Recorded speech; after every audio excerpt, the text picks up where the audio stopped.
welcome, welcome, welcome. Let me turn off my shit.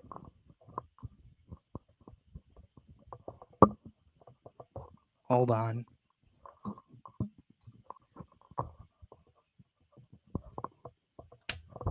Okay. I wonder. Okay, Venom news. Here we go. I have to replug this in. I apologize because we're usually so orderly on this show. And okay, there we go. I got my controller back going. Stream Deck is on point. I hope you are all ready for this episode of Caveman News. I'm really thrown for a loop here because I have nobody to introduce. So let's just put the facade behind us and get into the actual show. See, ay. It's not as fun when I have nobody to introduce. That's really the bane of the show tonight is that there's nobody to introduce. But I am excited. We have a lot to talk about this episode. There's so much to get to. Big Carlsbad news. We are your number one news source. Here comes Cobra. Hey Cobra. You wanna come say hi real quick? Come here. Come here. You can say hi. Cobra wants to say hello. So Cobra's co-hosting the show with me tonight. There he is. Oh wait. Here's the problem. I was like, why is everything so silent? Oh, I forgot to put on my headphones. All right, so now I'm hearing the applause. Thank you. Yes, Wish Pepito were here. Oh my god, why is my Stream Deck just turning on and off like crazy? And that applause was for Cobra. Okay, there, it's turning back on. All right. Nobody to introduce. I have two introductions and I'm just going to throw them away because there's no sense in it. Let's get the show started. This is always a burden to get things moving, but they are moving. We are live and oh wait, here's something. Yeah, where Pepito at? I don't know, Brother Binks. I wish I knew. I have no idea where the guy is, but prayers out to Pepito. I hope he's thriving in whatever endeavors he is partaking in tonight. So, yeah, Soy Tracer says, hi, Binks, missed you. And that's very true. Binks is missed when Binks is not here. Let's introduce the show. All right. Why the fuck? Okay, my Stream Deck keeps turning on and off, and that is aggravating. Tonight, we talk about Wayman Gray and what he did while he was alive on Caveman News, episode 59, aka season 2, episode 5. She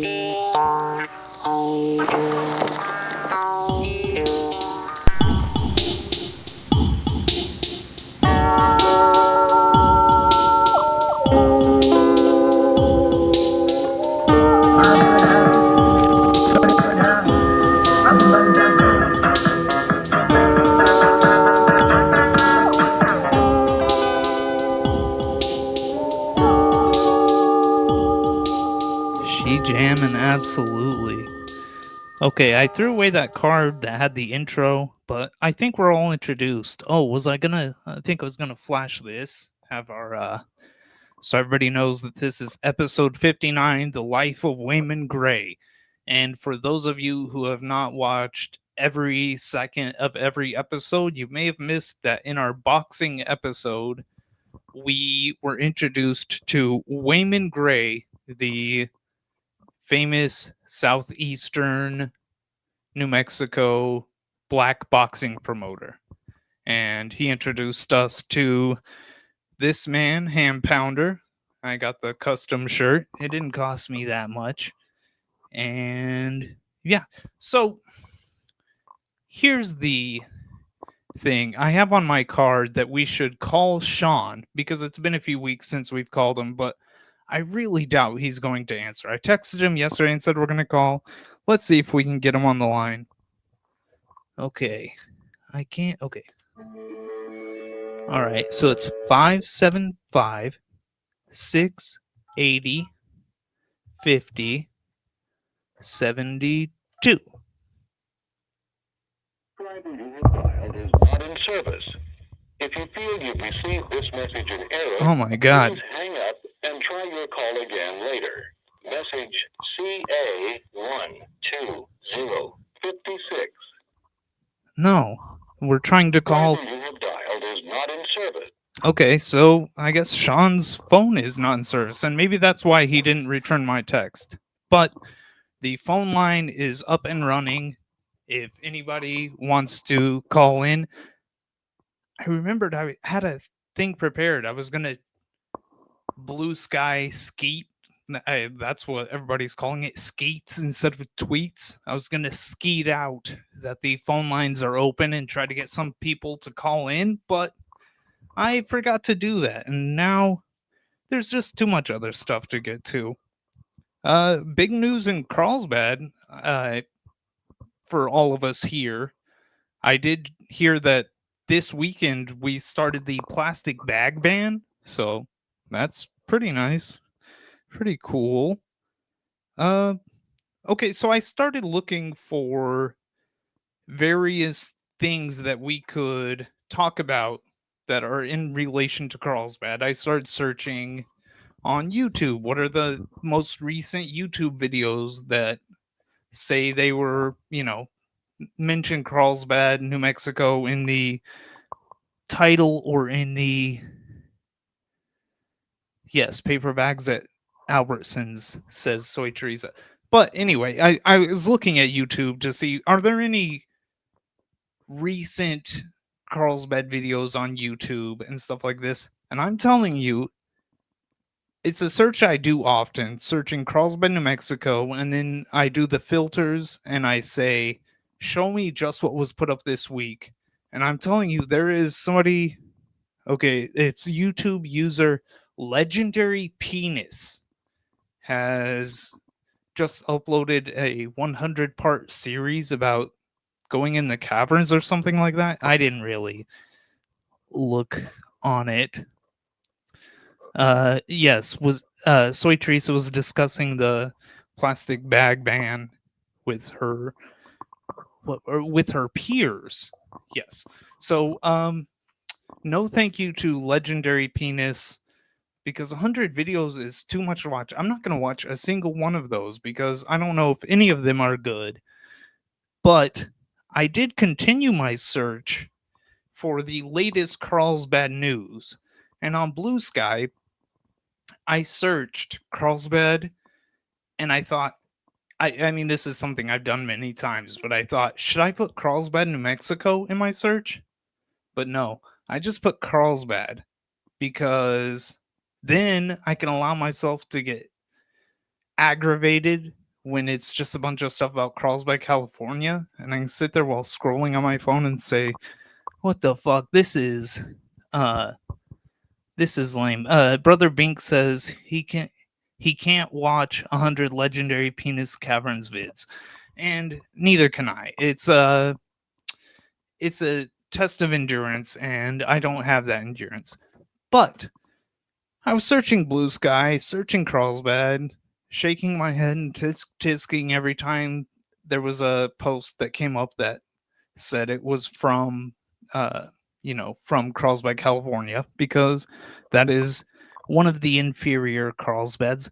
But I did come across something really interesting. I need to put that card down because I'm going to go back to that one.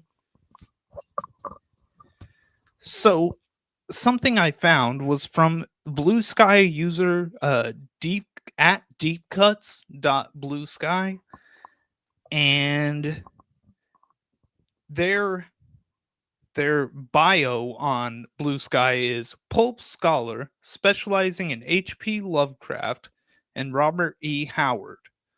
Now, I've heard of H.P. Lovecraft. I know who that fool is. Not, I never got into them. Not my thing. I don't think it would be.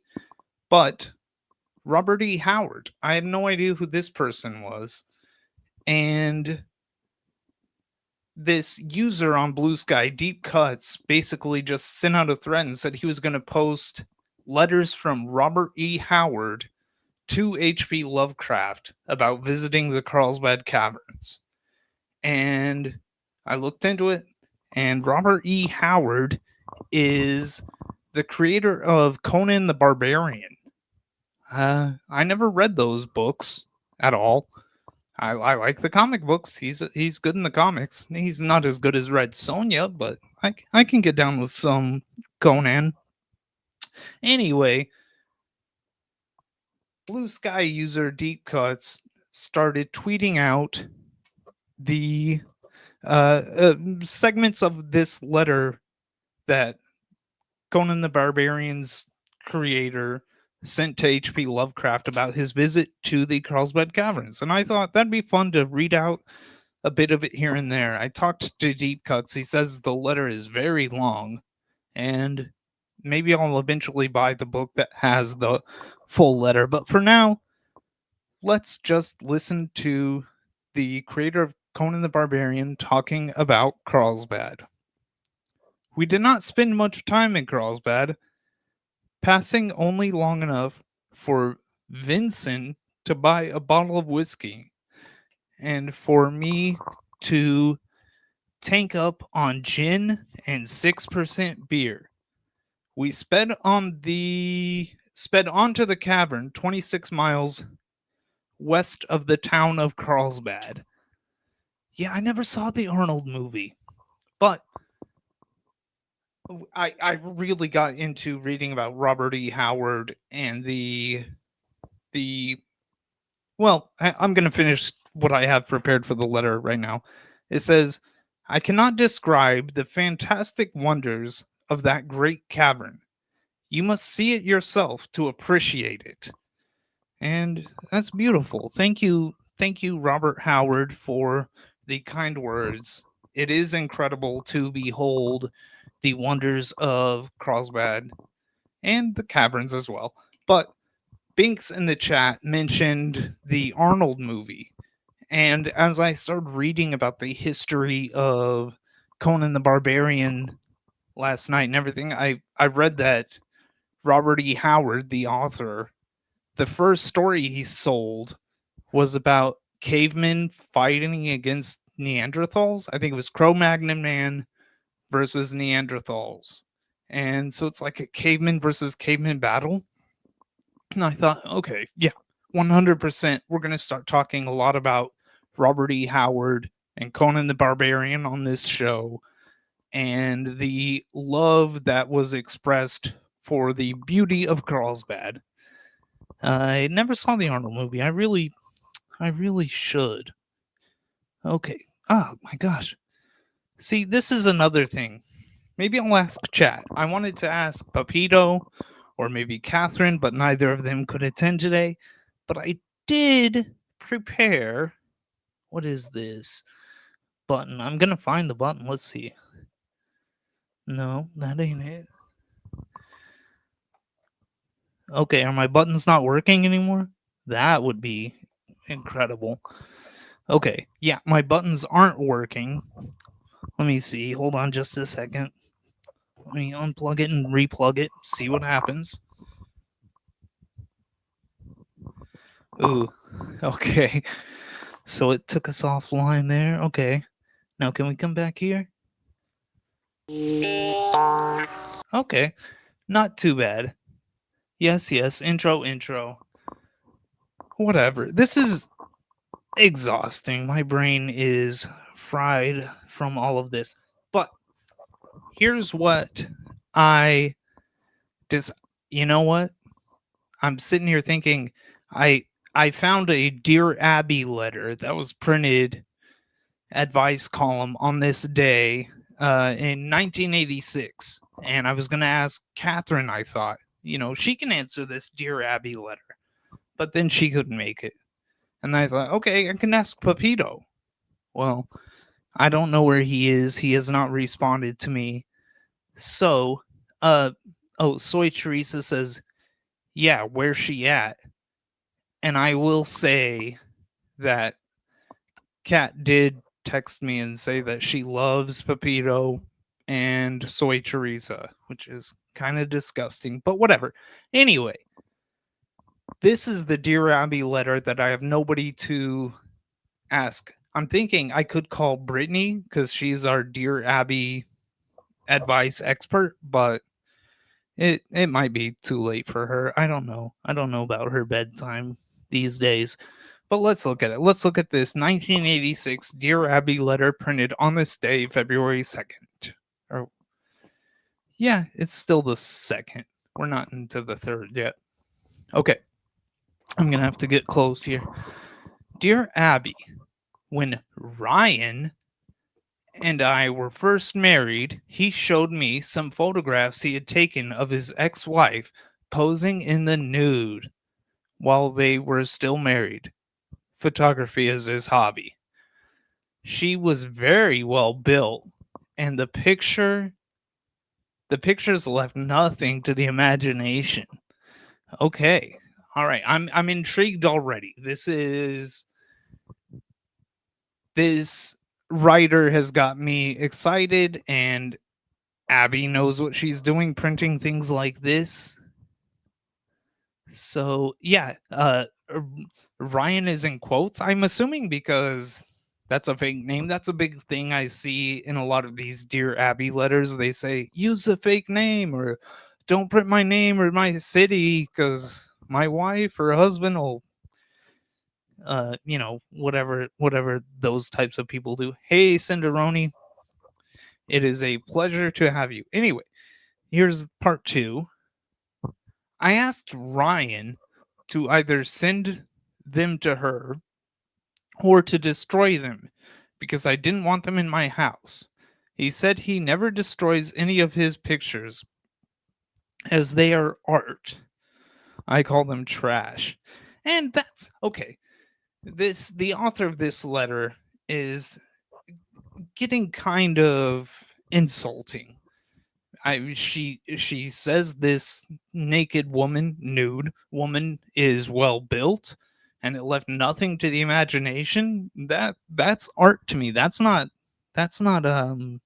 trash as she calls it. Now it's 9 years later, and I found these pictures stashed in the back of a drawer! Exclamation point. Abby, we have two small children who could have easily found them. How could I explain who this naked lady was? And does anybody in the chat have any suggestions about how you should handle finding nude photos of a well built woman that leave nothing to the imagination? Which is saying a lot because maybe I'm speaking solely for myself, but I have a very good imagination and I can't imagine what could be in that picture. Who do we got?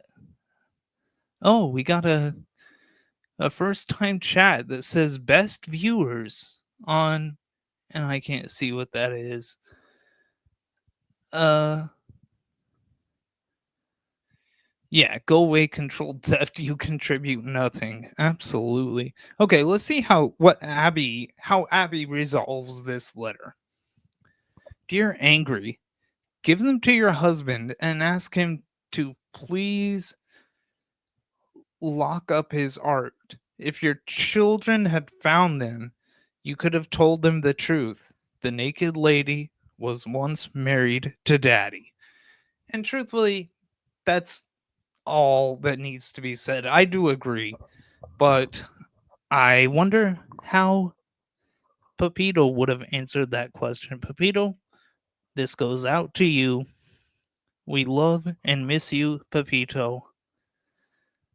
Oh, okay. I got one. Okay, I'm trying to figure out which order to do things because everything's up in the air. But I told you, I admitted, I searched for carlsbad things, and I looked at YouTube for YouTube videos that mentioned Carlsbad that were uploaded in the last week. And this is one of them that came up. I have not watched it yet. And let's just see how it is. Let's see. Yep, I got it. Okay. Now, all right, this one is called White City, New Mexico, a quick road trip.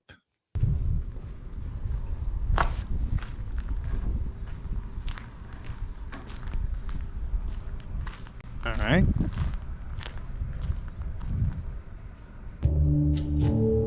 Damn.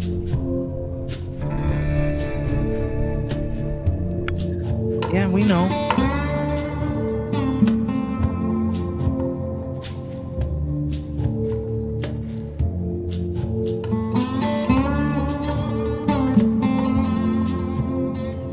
Well, okay.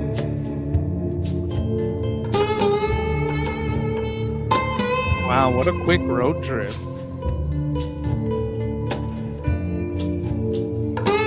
This looks like just Google Maps shit. The fuck? White City. You know, they had mummies in there. And all this shit, or whatever.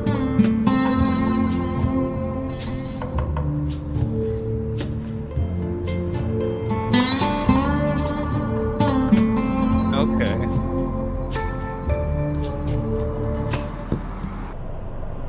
That was kind of cool. I like how the music cut right there. Yeah, we see it. It's old arcades or whatever. Aw, the music doesn't come back? That would have been funny. Hell yeah. Thank you, my dude. Or whatever. You know.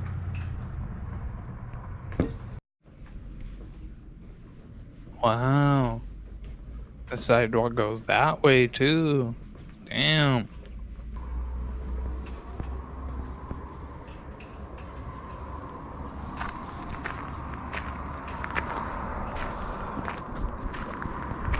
Whenever I tab over to look at the chat, it makes the video go away.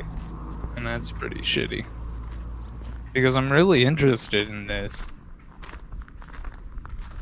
Alright. That is White City for sure. I wonder what else this YouTube user puts on the YouTube. Because... Oh. Thank you.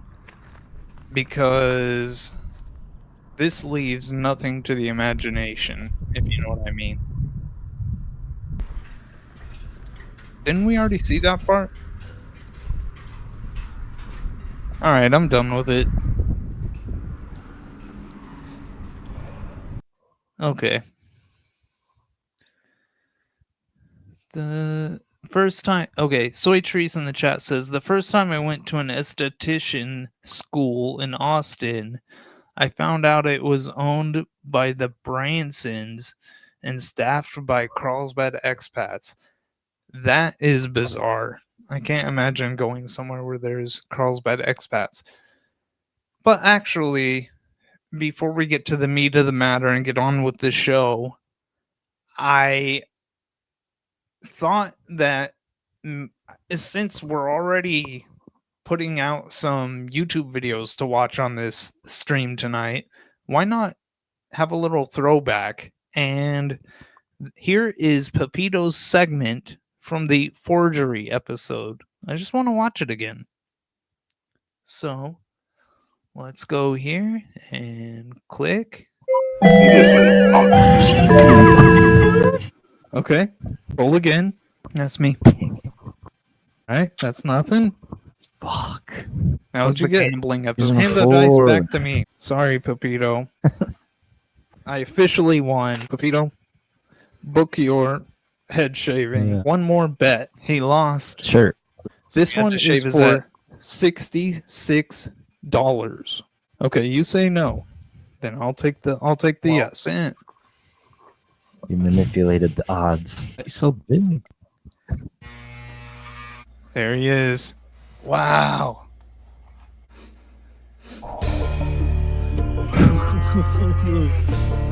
I am the one that forges. He is. That's my painting. Again. Alright, that's nothing. Fuck. What'd you get? Hand the dice back to me. Sorry, Pepito. I officially won. Pepito, book your head shaving. One more bet. Sure. This one is for $66. Okay, you said no. Man. Then I'll take the yes.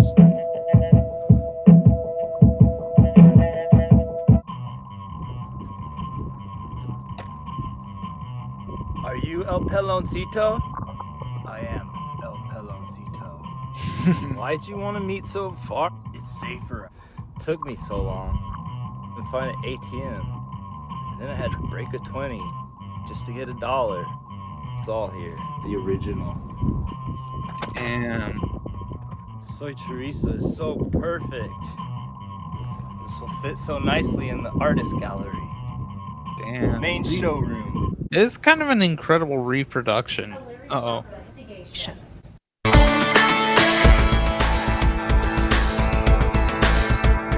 I don't know how I was duped, Larry. It was all hush-hush, a scheme orchestrated by Pepito involving almost $66. Instead of using his personal money to pay a gambling debt to Conda, he decided to make and sell a fake Conda painting out of spite. How did he pull off such a believable copy? A Caveman News controversy of art, forgery, and deception. New Mexicans devastated. A multi-dollar business relationship soured from the get-go over the course of just a few days. An art forgery would surface. Questionable masks, investigations, big sips, angry cams, apologies, and screams. We haven't done an angry cam in so long. Why did you do this? I don't know. I'm telling you, Pepito is Sorry. one of the Conda. Officer Talalachi, one of the greatest does it appear that actors these of our actions generation. Are by the book? slept No, on. Larry. There was nothing by the book about this. Would you say Pepito is a dangerous individual? I know would. Pepito, and he And wouldn't do fucked something up. like this normally. He was pushed. Don't ever come between Pepito and his hair. It matters. As a newsman myself, I find this story very troubling. Yeah, for sure. Hello? Is this Caveman News? It is. Oh, hell yeah. Conda, do you have any comment? Oh wow. Oh wow. That's usually what I say. Oh, okay. That was it. All right. Let's get out of there and let's go back to here so I can see the chat. Yeah, Pepito rules. That was really great. I just felt like we needed a Pepito segment on this show, and I have no problem watching the reruns. I love them, but I used some of that time with the Pepito segment playing to take my boots off, which is boots off for Barrett. That means we can officially start the show now. And, well, I got a sound for that, don't I? Please start the show. Okay, I will. I like that one. Okay, it's time to talk about Wayman Gray, the boxing promoter that served our great corner of the state for many years. And let's get right into it. What do I have first? Okay, we're going to look at this cob. Okay, boot off for Barrett. Absolutely. Here we go. Cobb to fight in Carlsbad, March 5th. And yes. Okay, this is going to be difficult. Okay, Wayman Gray, local fight promoter, received a telegram yesterday afternoon from Charlie Cobb, Houston middleweight of pugilistic fame in this part of the country, as well in higher boxing circles, agreeing to fight in Carlsbad March 5th against any opponent selected weighing 145 pounds. And what the hell? Oh, that is very exciting for me because I'm about 145. And I don't know, I haven't been in a fight in years. Maybe one of my last fights was against Sean, the no phone film reviewer, which is really upsetting. I wish we could call Sean, but we'll have to look into how to reach him another way. But yeah, so they are setting up for this big fight. Charlie Cobb first fought here last October 18th, winning the decision from Jack Rubio of Roswell. And of course he did. Roswell cannot touch the pugilistic prowess of a Carlsbadian. Since that time, Cobb has climbed up toward a higher rung on the ladder to the championship, defeating Dave Jackson at Roswell and winning 2 fights this winter against noteworthy opponents. So, there you go. Oh, wait, there you go. Yes. All right. From the Cobb Rubio fight on, boxing in general has taken more of an interest in Carlsbad under the able promotion of Wyman Gray. He has arranged several good cards with Cobb, Rubio, Kid Brown, Ham Pounder, and Al Taylor, and K.O. Brown as headliners in the past few months. I wish I could see all of them. Yes, Ham Pounder forever. This is a limited edition 1-of-1 Ham Pounder shirt. I've got his record. What is this? Okay, so he's 10-7-3. And oh yeah, my shirt. I I don't know how to get close to the camera. Okay. I don't know if I can do it. Here's what we'll no. I'll do a close up of my shirt as we close out the show. But yeah, was that that can't be. Okay. Yeah, I do love the names of these old fighters. Kid Brown, Ham Pounder, of course, that's the best name. And K.O. Brown, not to be confused with Kid Brown. And sometimes I've seen KO spelled K-A-Y-O, like KO, instead of K-O, knockout. I don't know. What is this?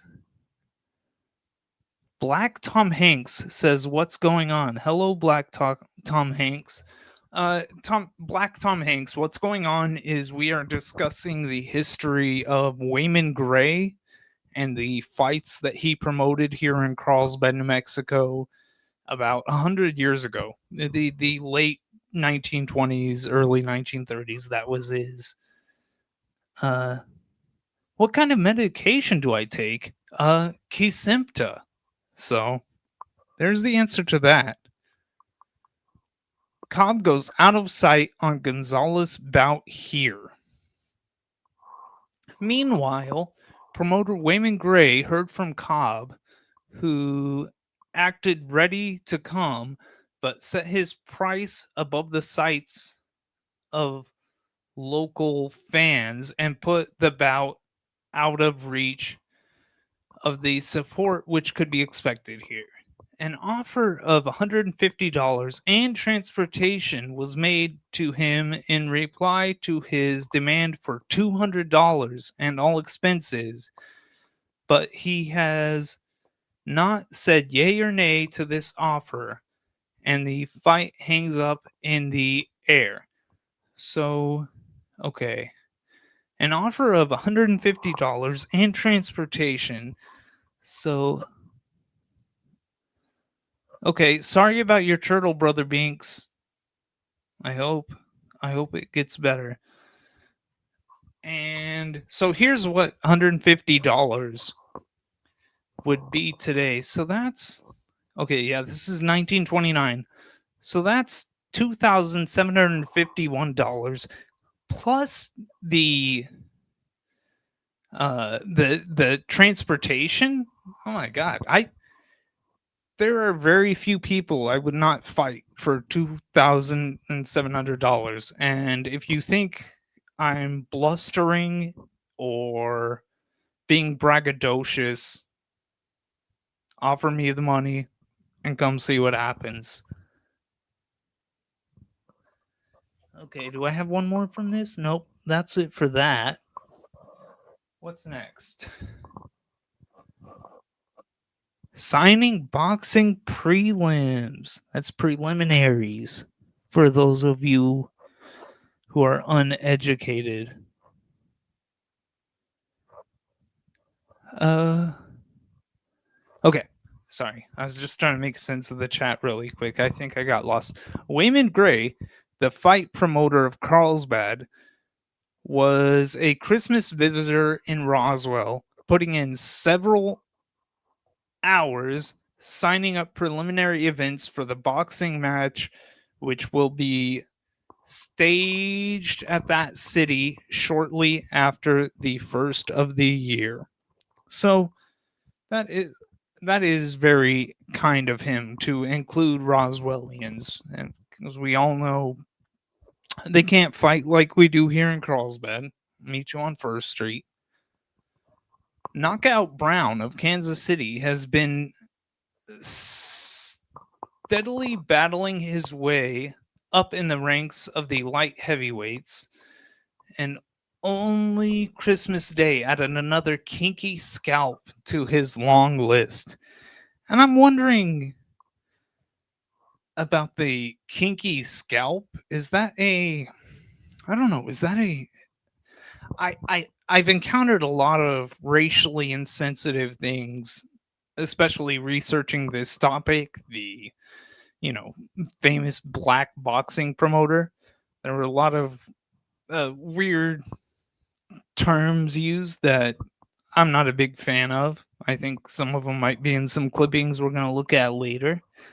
But I don't know what they mean by kinky hair or kinky scalp. I assume that means kinky hair. I don't know. I found that to be odd. What's this? Okay. KO Brown ready to meet Pounder here. Well, well, hate to break it to you, KO, but nobody beats Pounder except for, I guess, 3 people. That's what my shirt says.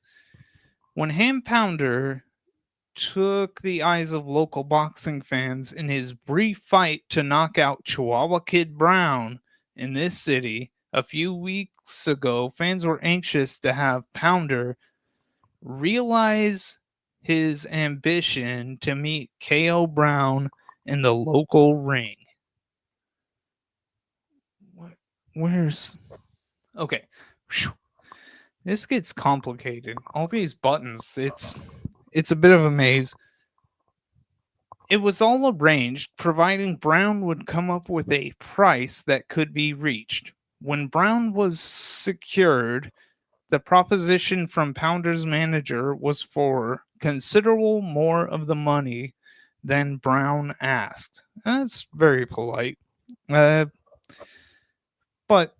I don't know how much money you would have to offer me to get into a fight with a man named Ham Pounder. And I really hope I can find some tape someday of Ham Pounder pounding the ham. That's not a sexual metaphor. That's I'm just saying the boxers he faced were ham and he pounded them. Yep. Okay. Fight fans are more than eager to see this match, which would be the biggest thing of the ring ever staged in this whole section, but feel that Pounder is imposing on their anxiety. I thought that one was a bit odd because I'm not used to reading about discussions of anxiety in whatever year this was, 1929, something like that. I'm not sure, but I mean, who wouldn't be anxious facing such a brute force destroyer of will as Hand Pounder? Okay. Now, I'm going to substitute some words because I don't want to, I don't know. I'm going to say black folks are to have big ball. And now we're getting into some of the discussion. I wanted to discuss more about Wayman Gray, this exceptional boxing promoter, and what life he lived. But to tell you the truth, he didn't put a lot of his private life up before the public. So I kind of had to just go off of reading about the fights he promoted and things like this.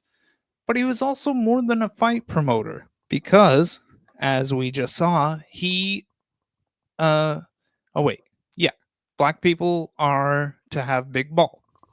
And on Labor Day, September 3rd, the black people of this entire section will stage in Carlsbad a grand ball of proportions that make it a festive affair of great interest to them.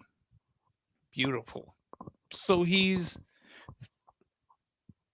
promoting fights and promoting parties. There's nothing the man could not promote. Unfortunately, Pepito could not be here tonight, but I was going to, in my introduction of him, I was going to say that Pepito is no amateur motor. He's professional and he is a pro motor, and he truly is. Pepito promotes like crazy. Wayman Gray, manager of the enterprise, is presenting the Six Black Dots, a group of black musicians of unusual talents, and his line to appear before his own people in this section.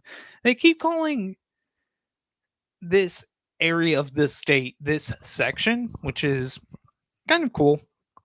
I'm in favor of it coming back, but I am intrigued by the Six Black Dots being musicians of unusual talents. I wonder if that's just pretty talk.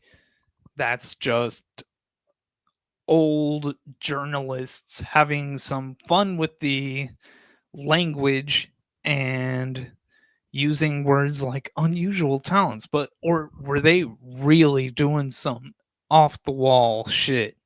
I would love to find out. If you are watching this and you have access to Six Black Dots music sets or Hand Pounder fights, please let me know. It would make my day. Gray has assured every detail of the ball being up to the high expectations of those of his people who have been planning for it. And caps, horns, and various noisemakers will be generously distributed. That's beautiful. Well, okay. I was going to talk to Pepito about some of the music that we've played where we distributed noise making stuff, and that would have been a fun conversation, believe me. Just please use your imagination Soy Trees in the chat says, well, Bad Brains has an album called Black Dots, and they were doing off the wall shit. Agreed. And what does, hey, Dog Treat General, you love to be provided with a noisemaker. Absolutely, I do. And I also love to provide noisemakers to others. I can receive and give. Double I'm doubly talented. I can be on either side of the gifting process.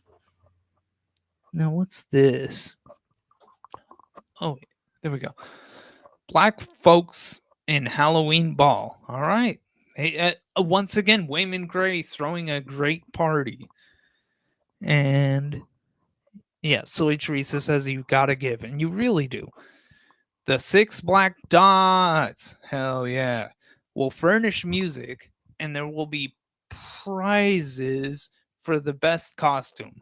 Little Booker T. Collins of Roswell, black dancing expert, will be here and show his ability. And golly, that's another thing I wish I could have seen.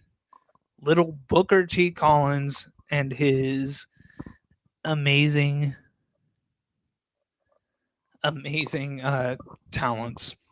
But it's not, the life of Wayman Gray was not all boxing promotions and party throwing. I didn't include this, but he also, I read an article about his efforts in putting together a black baseball team in Carlsbad in the 1920s. They were called the Carlsbad Blues, and that's pretty sick. So, I mean, the man did it all, but it wasn't all roses and nice, niceties in life. Sometimes life comes at you hard, and let's hear about some of Wayman Gray's less favorable times. I'm just all over myself today.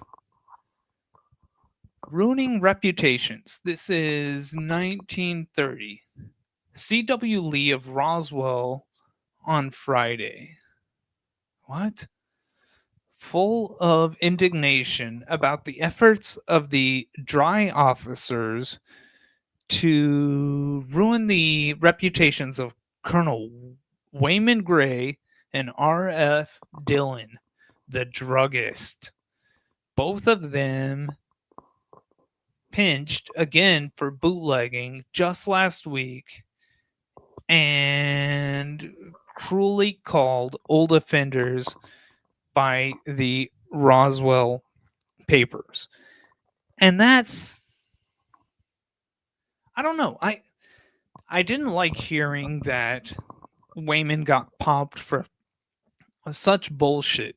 This was, what year was this? This is 1930, and if I recollect, Prohibition ended in 1933. So he was if he even did it, he was doing what was to be legal 3 years later. But I really like that newspaper. That was the Current Argus, I'm pretty sure. Oh, Cavern City Chronicle, which was a short-lived newspaper here in Carlsbad. But I did like the tone where they were basically talking shit about Roswell for slandering Wayman Gray. They kind of stuck up for him. They said, what did they say? They say they cruelly called them old offenders. Absolutely, Carlsbad. Thank you very much for standing up for Wayman Gray. And I see that we're a little bit long, but I'm gonna go to this last thing.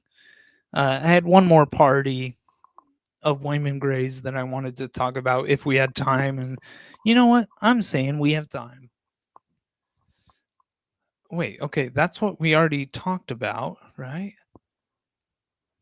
Okay, the social affairs of the black folks of the valley w- were climaxed in a valley-wide Labor Day ball at the Armory here last night. The floor was well patronized by the elect of the, okay, that's kind of racially insensitive, social whirl, and balconies were packed with spectators. Keen interest was evident among the big crowd of spectators, many of them picking favored couples among the skilled ones on the floor. I've never been to a jeez Louise. I've never been to a party ball like that, but that really does sound like a lot of fun. It's sort of poetic in its insensitivity. Truly, I'm telling you, this and when we did the gambling episode, some of the things they called human beings in the early 1900s, especially regarding gambling, they were really loose with the language. But let's hear more about the ball. Let's concentrate on the good in life. The six black dots were at their best with their own people. That's kind of weird.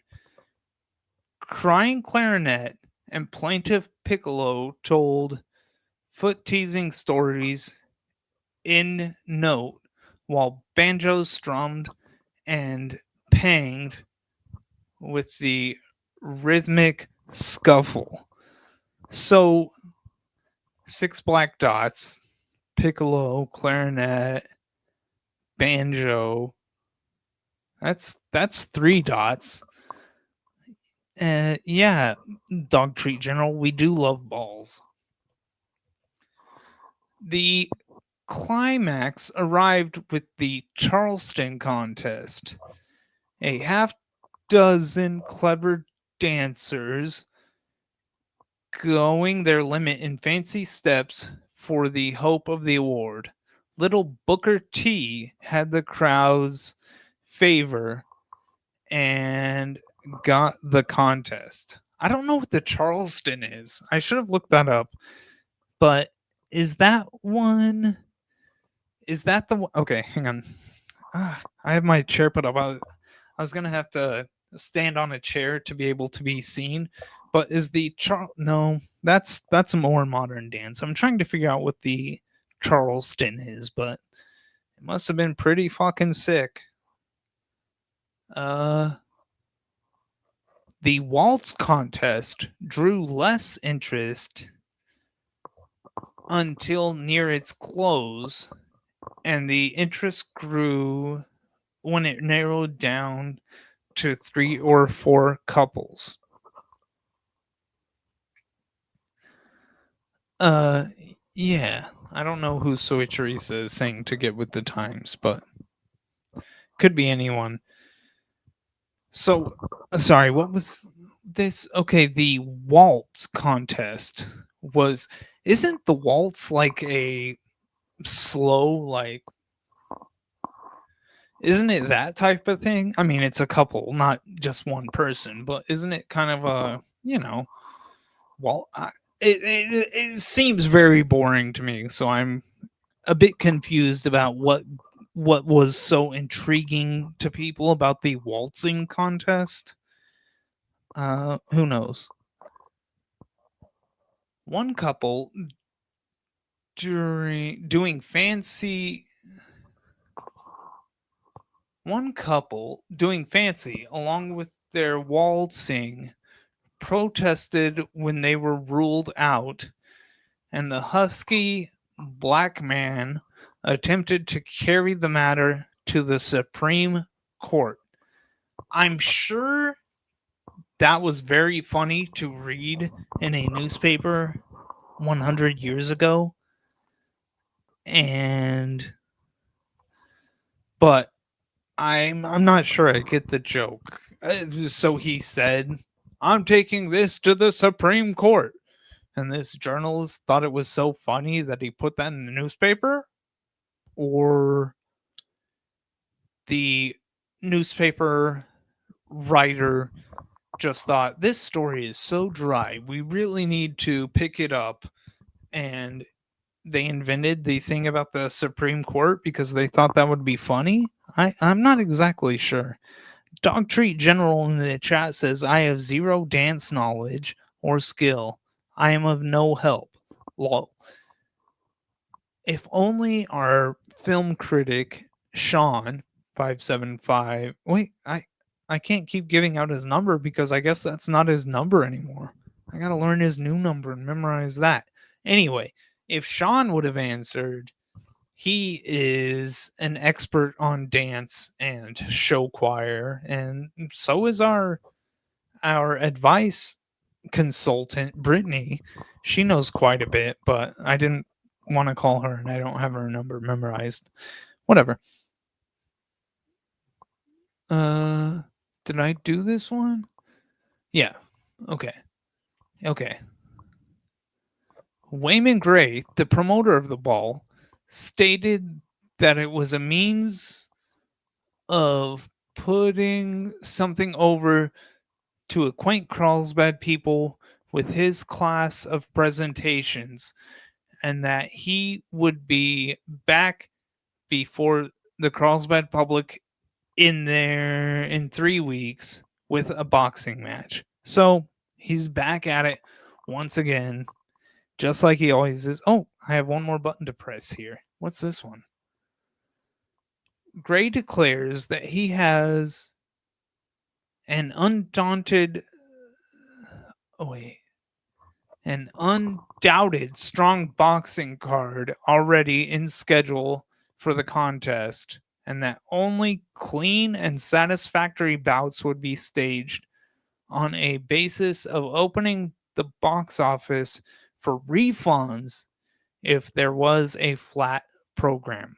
Now, there is a real promoter. Money back guarantee if you are not satisfied by these fools beating the shit out of themselves. I think that's about it for this episode. I can see if I can catch Cobra. Let's see, I gotta do this mirror. Okay. There he is. Cobra, say hi. Cobra. You go, boy. Wow, what a handsome guy. Okay. That's Cobra. All right. And that's that. Now, is there... Okay, now I have just my outro card. And it says here, I have to remind everyone that we are the streaming world's most dangerous and fucked up stream. That goes without saying. And don't I have... Yeah. Okay. Dafu. Dangerous and fucked up. That us. Yeah. Dog Treat General says cat co-host. And that's you, Cobra. He just swatted my hand away. Okay. So there is one other thing. I know we're getting kind of long, but I did prepare this. Let me get my magnifying glass so I can read what these buttons say. Try to figure out which one. No, that's not it. That's not it. Okay. Here we go. So this is... I threw on the... As I've talked about before, I got a ebook Kindle version of the book Mean as Hell, written by D. Harkey, I believe is the name. He was a sheriff here in Carlsbad in the early 1900s, and I was having my phone read it to me today, and this is an excerpt from the Mean as Hell book. Let's go to that. On me with his 30-30 Winchester. He missed me. I returned his fire with my pistol while my bicycle was in motion and missed him. He That's so broke and sick. ran straight back toward Sis, and I was afraid to shoot at him again for fear of hitting Sis. He ran his horse over Sis, sending him and his Damn. bicycle winding. Sis picked himself up and emptied his pistol at Tranquilana and missed him every shot. I rode back to Phoenix on my bicycle and borrowed a horse, That's saddle, sick. and a shotgun from Bill Barfield, who was a saloon man there, and took after the Mexican. I ran him about 3 miles and got ahead of him and yelled at him to stop. He threw his gun down, threw up his hands and said, "Don't kill me, don't kill me, I will go with you." I like her pauses. Yeah, Cinderoni says Phoenix was so crazy, and absolutely. But I love hearing about the sheriff having his bicycle and a horse, and God, that's the true Wild West when shit was really wild. But it is 2025, so I'm sure I don't need to remind any of you, this is the year that we're going to revive the outlaw city of Phoenix and the other outlaw city of Lone Wolf. And we're going to bring those back for Carlsbadians this year. And I'm going to run for mayor of both of them. That's just the facts. Now, let's close this thing out officially. Next week, we're going to be talking about a topic that I had no clue about until Pepito informed me. We're going to be talking about Black Dom, which is the city built on the outskirts of Roswell of freed slaves, people, just out of slavery. It was the black community, the little black city, Black Dom. And next week we're going to get all into it. I'm excited. I've already learned somewhat. But another thing that we're going to do is there has been discussion, and it looks like we might be doing a Valentine's Day night stream. It wouldn't technically be Caveman News because those are Sundays, and those are about discussing the history of Carlsbad, finding new things to learn about our great city.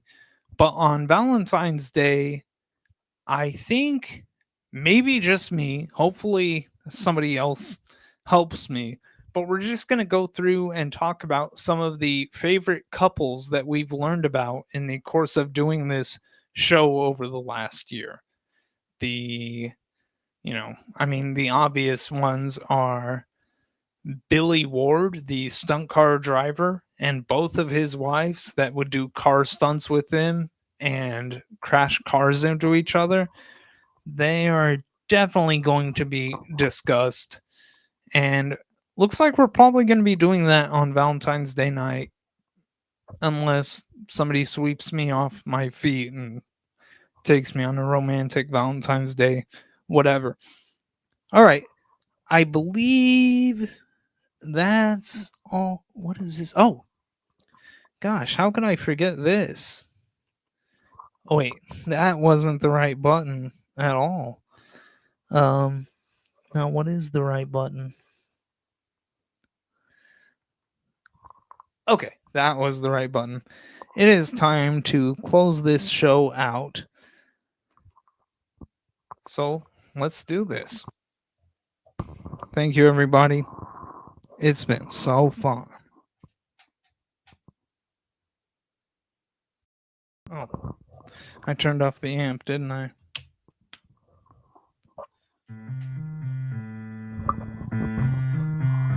Catch y'all in a week.